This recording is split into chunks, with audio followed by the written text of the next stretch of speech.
যেহেতু ঢাকা থেকে নির্বাচন করব এটা মোটামুটি নিশ্চিত। সেই জায়গা থেকে নিজের ভোটটাও ঢাকায় নিয়ে আসা, কারণ ভোটটা যাতে অপচয় না হয়। কোনো দলে যোগ দেওয়ার বিষয়ে সিদ্ধান্ত হয়নি, তবে নিশ্চিতভাবে নির্বাচন করবেন বলে জানিয়েছেন উপদেষ্টা আসিফ মাহমুদ সজীব ভুঁইয়া। ধানমন্ডি নির্বাচন অফিসে ঢাকা 10 আসনে ভোটার হওয়ার আবেদন প্রক্রিয়া শেষে সাংবাদিকদের সঙ্গে আলাপকালে তিনি একথা জানান।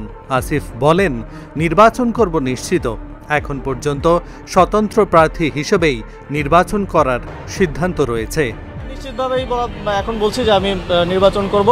কবে নাগাদ পদত্যাগ করব এটা আপনারা জানেন যে সরকারের উচ্চ পর্যায়ের সাথে সিদ্ধান্তের উপরে অনেক কিছু ডিপেন্ড করছে, আলোচনা করে সেই বিষয়ে দ্রুতই আপনাদেরকে জানাবো। কোনো দলে যোগ দিচ্ছেন কিনা জানতে চাইলে তিনি বলেন, কোনো দলে যোগ দেব কিনা তা নিয়ে কোনো দলের সঙ্গে আলোচনা হয়নি এখনো। এ সময় কবে পদত্যাগ করছেন সে বিষয়ে পরিষ্কার করে কিছু জানাননি তিনি।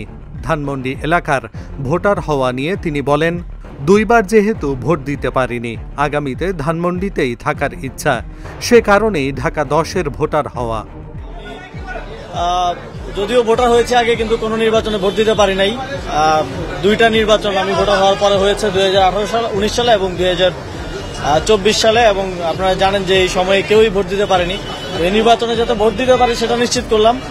নির্বাচন কোথা থেকে করব এই বিষয়ে এখনো চূড়ান্ত কোনো সিদ্ধান্ত হয়নি, তবে ঢাকা থেকে করব। ঢাকা 10 নির্বাচনী আসনটি ধানমন্ডি, নিউ মার্কেট, কলাবাগান ও হাজারীবাগ থানা নিয়ে গঠিত। বিএনপি এই আসনে এখনও প্রার্থী ঘোষণা করেনি, তবে জামাতে ইসলামী এই আসনে প্রার্থী ঘোষণা করেছেন সুপ্রিম কোর্টের আইনজীবী জসিমউদ্দিন সরকারকে।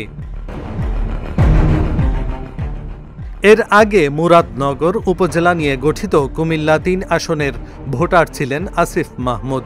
এই আসন থেকে তিনি নির্বাচন করতে পারেন এমন আলোচনাও শোনা গিয়েছিল, কিন্তু সম্প্রতি গুঞ্জন তৈরি হয় বিএনপির সঙ্গে আসন সমঝোতা হলে সরকার থেকে পদত্যাগ করে ঢাকা 10 আসনে নির্বাচন করতে পারেন বৈষম্য বিরোধী ছাত্র আন্দোলনের সাবেক এই সমন্বয়ক। এখন আসিফ মাহমুদের এই আসনের ভোটার হতে যাওয়ার মধ্য দিয়ে গুঞ্জনটি আরও পাকাপোক্ত হচ্ছে। এখন আমি রাজনৈতিক বিষয়ে কোনো মন্তব্য করতে চাই না, যেহেতু সরকারের অংশ আছে, এই বিষয়ে পরে কথা বলবো। এহসানুল হক, ঢাকা জার্নাল।